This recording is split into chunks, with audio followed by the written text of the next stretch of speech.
do pecado. Nós vemos o pecado de uma maneira bem diferente que o Espírito Santo vê.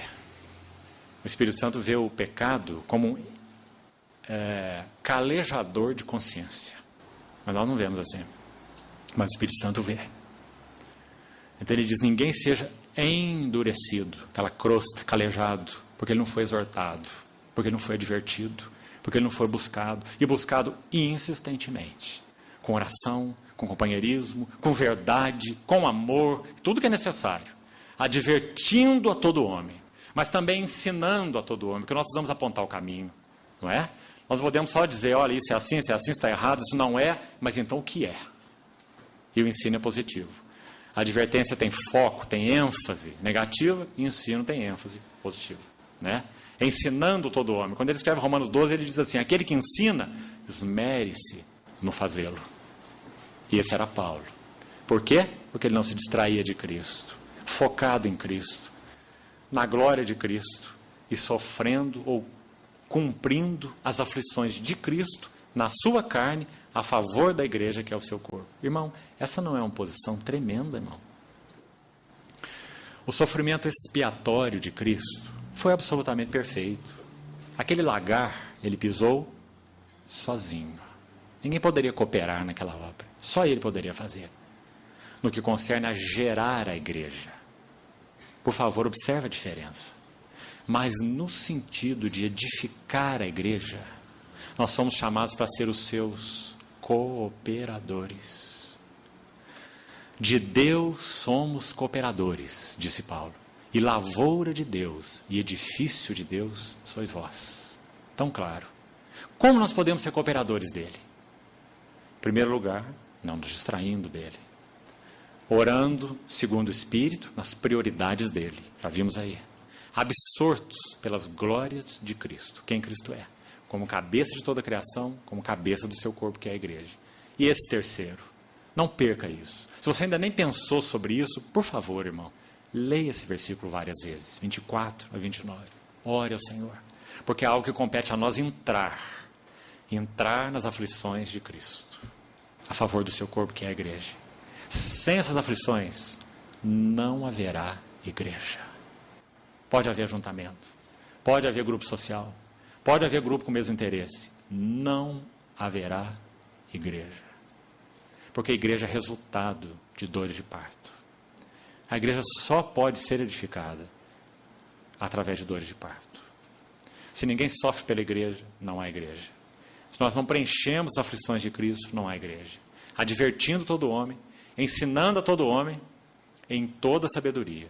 E agora a terceira vez. A fim de que apresentemos todo homem. Terceira vez. Qual era então o foco das aflições de Paulo?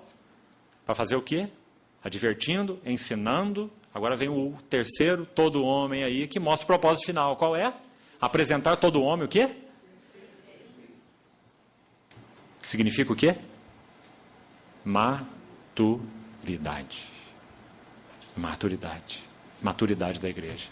As aflições de Cristo são para isso. É porque Paulo sabia que o Senhor Jesus não terá núpcias com uma igreja menina, com uma igreja confusa no entendimento, na prática, na vida.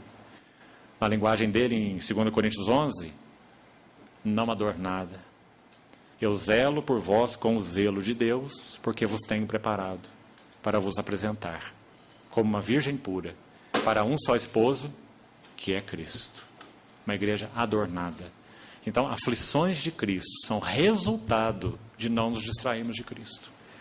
Que coisa importante essa, irmão. Que marca essa? Você vê que não tem nada de teórico? Vamos terminar dizendo o seguinte. Pessoalmente falando, nós temos participado das aflições de Cristo?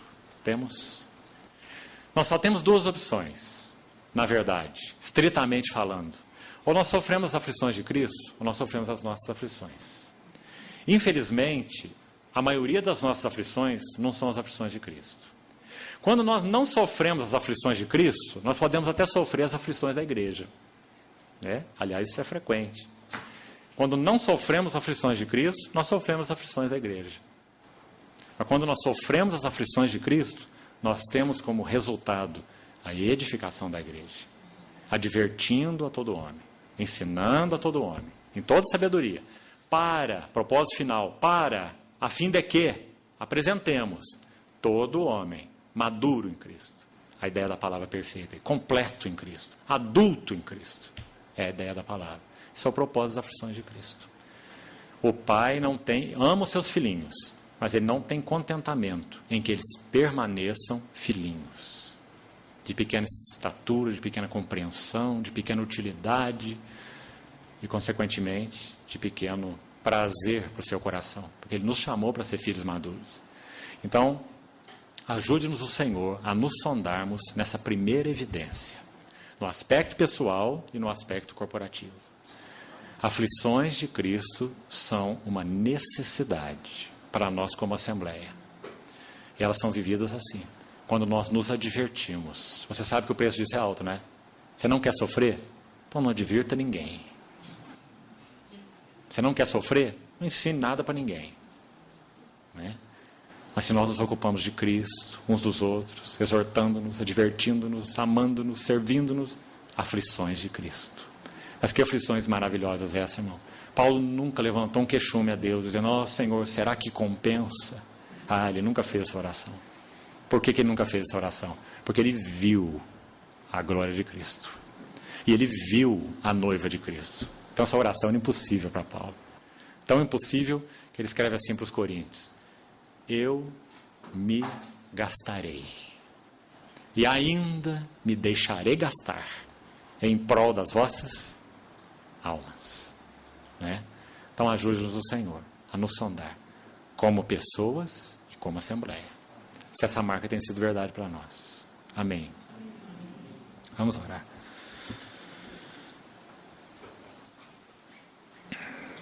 Senhor, nós queremos te agradecer, porque teu chamado para nós não é teórico. Como te agradecemos, porque o Senhor nos chamou para um discipulado tão prático, aprendendo de ti, que és manso e humilde de coração. Senhor, nosso sincero desejo é nos apresentar ao Senhor como pessoa e também corporativamente, para que o Senhor possa sondar aquilo que é teu, as tuas assembleias, a tua igreja. Nós sabemos que o Senhor procura o Senhor mesmo nas nossas vidas. Ó Senhor, nos ajuda.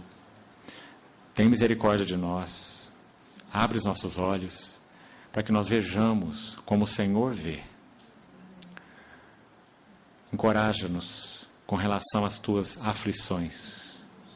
Dá-nos uma visão tão absorvente da tua glória que nós nos rendamos de todo a ti, para o teu inteiro agrado, e que possamos ser ministros dessa nova aliança, em favor do seu corpo, que é a igreja. Vem, Senhor, em verdade, em luz, nos sondar o coração. Expurga-nos de tudo aquilo que compete contigo, tudo aquilo que entristece o teu espírito e que nos inabilita para sermos cooperadores teus. Senhor, coloca esse senso de urgência nos nossos corações, para que nós não nos enganemos a nós mesmos. Nós te pedimos, continua nos falando ao coração, confiamos em ti, esperamos em ti. Em nome de Jesus. Amém.